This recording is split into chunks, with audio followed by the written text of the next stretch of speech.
for Sadio Mane, and also, as you say, if he doesn't realise just how good he is sometimes, what do you tell him about how good he is? It's not like this today. Good morning, Sadio, you're world class. Doesn't happen like that. But it's obvious, so sometimes he's not aware of that. That's how it is. But we all expect these boys always being finished in their development pretty early in their life, and he's in the best years, so they come up now the best years of his career, so it's all good so far. So he did really well without acknowledging it. So that's all. It's only one little part of all the things you could say about Sadio. So I'm really pleased and really happy about the fact that he signed this contract. So it's really a big sign, and it's always, if a player is in a very good moment in his career and then you can extend the contract, that's more than only the signing. That's a statement, and so happy about that, and it's really, it shows a bit of the change the club did in the last few years. So I think a few years ago it constantly happened that players in a very good moment thought they had to leave the club, and obviously to make the next step, and obviously now our boys think the next step they can make here, and that's good. With that in mind then, what do you make of the Egypt boss saying with regard to Mo Salah that it may be better for him to leave within a season or two if Liverpool don't win any titles? Who is manager of Egypt? Yeah, who is it? Aguirre. Okay. So I try to be nice, eh?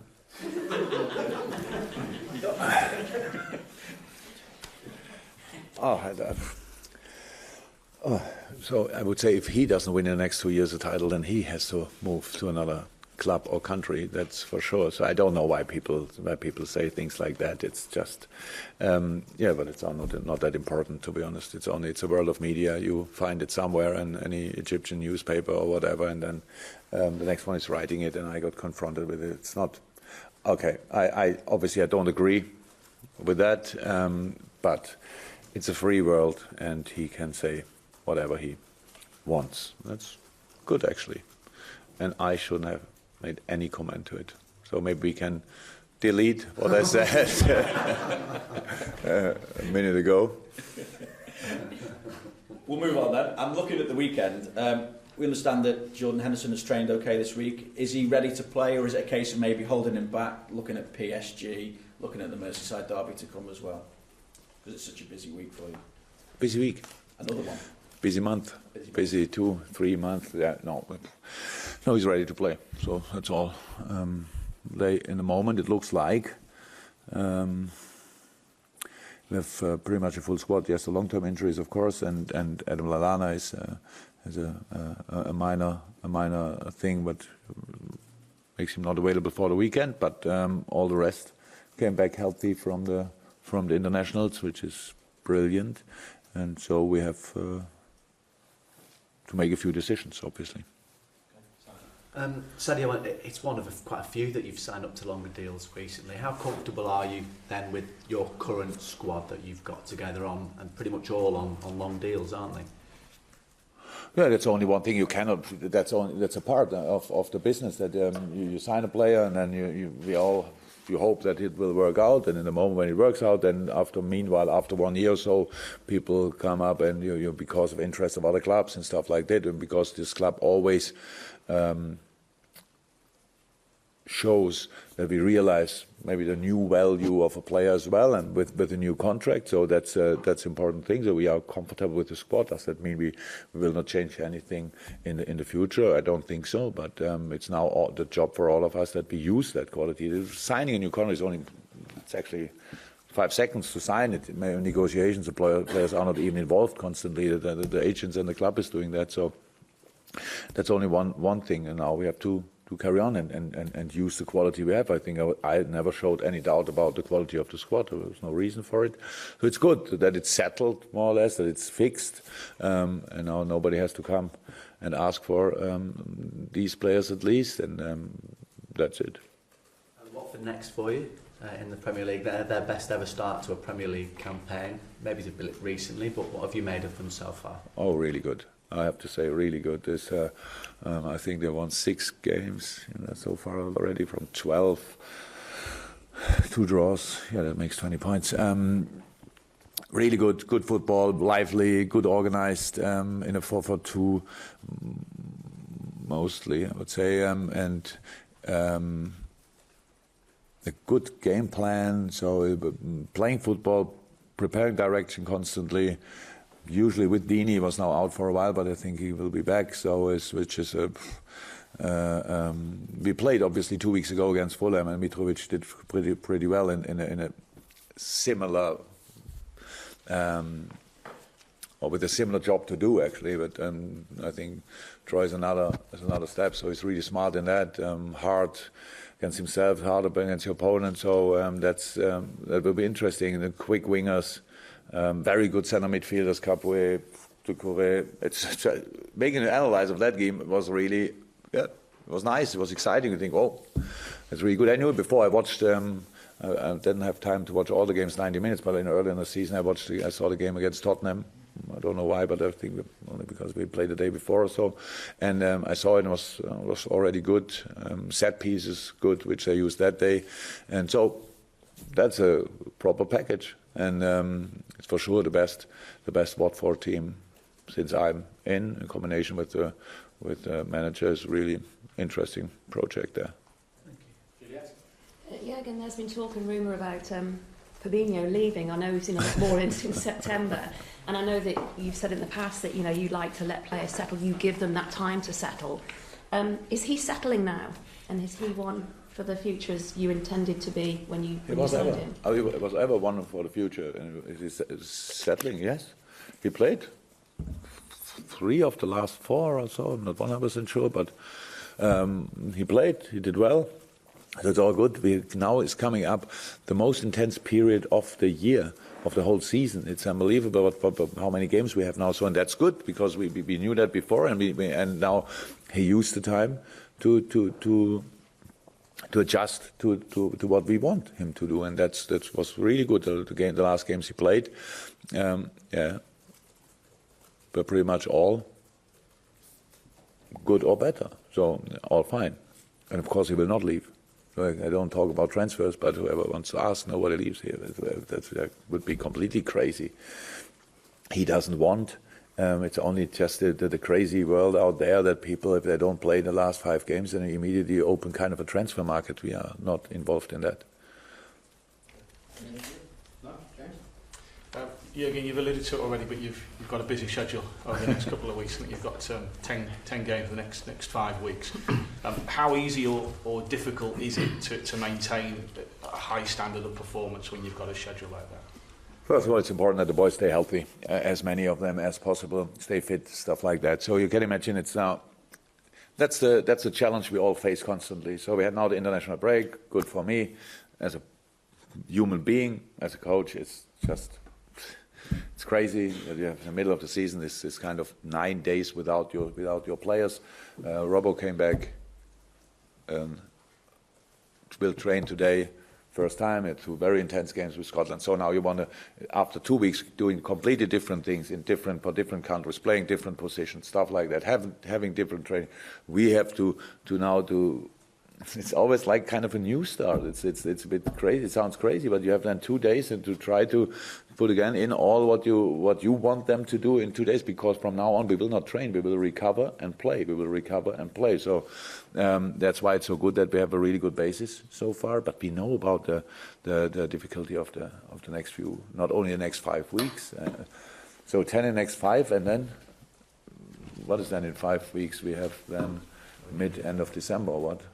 So it doesn't get less than how I know it, and that's it. It's no problem. It's only the situation is we have to use the situation. The base is really good, but now let's carry on. There are a lot of games to come, a lot of yards to go, fights to fight, and challenges to do, and that's how it is. I'm looking forward to it. It's all good. Just a question about your defence, if I may. I don't know if you're aware, but if you keep a clean sheet tomorrow, you'll have set a new record for any Liverpool team.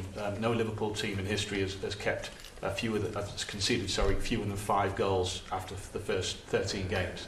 So what do you put that down to, that success? I didn't know it, so now I put 11 defenders on the pitch tomorrow to make sure that we can get that record. And so, how you know, and how we all know, and how we discussed it already a bit different in the last years when we spoke about all good, you score that many goals, but you concede unfortunately pretty much in each game as well. So we improved that obviously, which is good and very important for our development and for possible success. Yeah, but I cannot change anything because of that record. We didn't do it. It was not our main focus. We don't go in a game and say we don't want to concede, we don't want to concede. We want to win a football game. And it makes life easier if you don't concede, of course. And so that was good so far, but it will be a proper challenge tomorrow, because that's just good. So that we have to say that it's no coincidence that they are 7th in the league at the moment. We all know they had this one game against Bournemouth, and Bournemouth is flying, obviously, where they got a proper knock. But all the other games, they were real challenges. I think they are 2nd or 3rd or 4th in conceding shots on target. So it's like you don't get a lot of shots against them. You have to work. You have to be ready. You have to be ready for the small things. Will never be an easy game. And so that's it.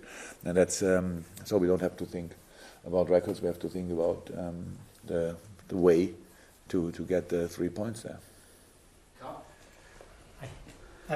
Daniel Sturridge's season's been going quite well in terms of fitness and everything else. The team's obviously doing really well. So how important is it when something like this FA charge comes along for it not to upset the balance or be a distraction to either him or anybody else who's associated with him? Oh, I know about what is it, the case? I don't know to say it properly. So, and you don't see any influence on Daniel in training, so that's good. It's I don't know. I cannot say actually anything about the case. What happens? That's quite. It's difficult to get information about it. So that's it. But on training, he is completely normal. He's in a good shape. Looks sharp. Looks focused. But of course, it's not something you want to be involved in. That's it. But from my point of view, as long as nobody tells me anything different, he's 100%. And as long as he trains well, he's 100% in, what is it? What's the word? Yeah, contention. Wow. We worked together since 3 years. They're in contention. Yeah. Not bad. Also, can I ask Dominic Solanke scored 4 and 2 for England 21s. Played really well. Has not featured for you at all on the minute. What does his immediate future hold? Oh, we will see. So first of all, it was brilliant, and not only Dom, but of course for us it's pretty interesting, Dom. But somebody saw the game against Italy. It was wow. Nobody should worry about the future of English football in that moment. So this team could be the world's best U21 team ever if you think who could play from the first team, like Trent, Chilwell. Mason Mount is injured, I think, and but Rashford, I don't know, it's unbelievable what a team that is. Loftus-Cheek probably could play as well, so that's really good, and he is the striker in the team, and he did really well, so that's good. For the situation here, that it is a bit difficult. You all see it. That's how it is. But if Dom continues like he did so far, then everything will be fine, 100%. But there's nothing to say about the short or long-term things. He's our player, and if I have to decide that, he will stay that as well. A quick note on that. Is it, in your opinion, is he better off staying and training with you and being around the first team squad now than maybe going out on? At the moment, there's no alternative to it because we don't have any. We will see, but I can imagine we talked about that with the players first. That they don't have to watch boring press conferences to know what I think about them. So we will see what happens. But we want to help Dom, that he can help us, and that's a target. Jurgen, you said before the international break that you felt that Naby Keita might benefit from playing some minutes for his country. What shape has he returned in? Are you sort of hopeful that he can kick on in this period now, because he's obviously had a bit of a stop-start beginning to his career? No, it's just that the start was rather good than average. That's how it is. He played really well in the beginning. So now he had that game on a football pitch, which was not really a football pitch. I watched the game and I saw a yellow surface. And bouncy game, I would say. But he came back tired. So that's how it is. If you have these long flights and coming from and 3 stops on the way back and stuff like that, it's not too cool. But yesterday was in training. So the day before he didn't train, but yesterday was in training and looked completely fine. So it's nothing to judge what was or whatever. It was good. So Naby has to and can, of course, improve. He has to learn the language, stuff like that. There are a lot of things he can do, but it's a long-term project, and we have this wonderful player in our squad, and we will use him. Now, short-term, long-term, future, we will use him. He is here exactly in the right place. So I understand that you have to ask about different players, but it's all good with the boys. So they are here and now, and how it looks in a moment, apart from 2 or 3, we have them all together. Hopefully it stays like that, and you will see all of them. So you will see all of them in important games, in important moments, and hopefully we can make sure that they are then in the best shape they can be and get the points for us. So that's the plan. Hey Jurgen, Thomas Granmark said he had his contract extended at Liverpool. Cool, eh? Obviously, you're happy with what he's doing, and we obviously saw it with Joe Gomez with the international. Yeah, actually, I thought that we share that contract with England, so that they can pay half of the wages. But no, it's good. It's good for us. It's really good. We all think, or you maybe as well, think about it because Joe has a long throw in it and it's doing better and better and better, but it's all about the small things as well, and he helps us massively in that, to be honest. I was so that long in that business, and I thought a lot about why things didn't work out around throw-ins, but I had no clear plan how to improve it, and it's good. It's always good to have specialists around, and he's a very focused man in this part. It's interesting if you talk to a throwing coach after a game and he only talks about the throw-ins, and you think about the ball was in the game as well, right? On the pitch, rolling. So we didn't only throw it, but it's just good. So and for us, it was a really good situation, and I'm happy that we do it for another half of the season.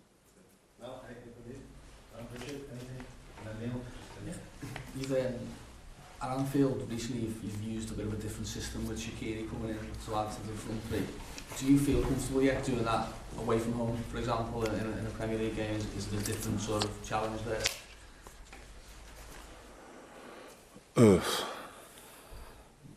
Yeah, I felt comfortable about that before. So it's not that we don't play like this because it's a home game. To be honest, it depends to the opponent, it depends to spaces, it depends to fitness, form, shape, whatever. So that depends more. So yeah, of course we could have played it already. We didn't play 4-4-1-1 away so far, or what? I don't think Shaqiri's played with the front 3 in the away game.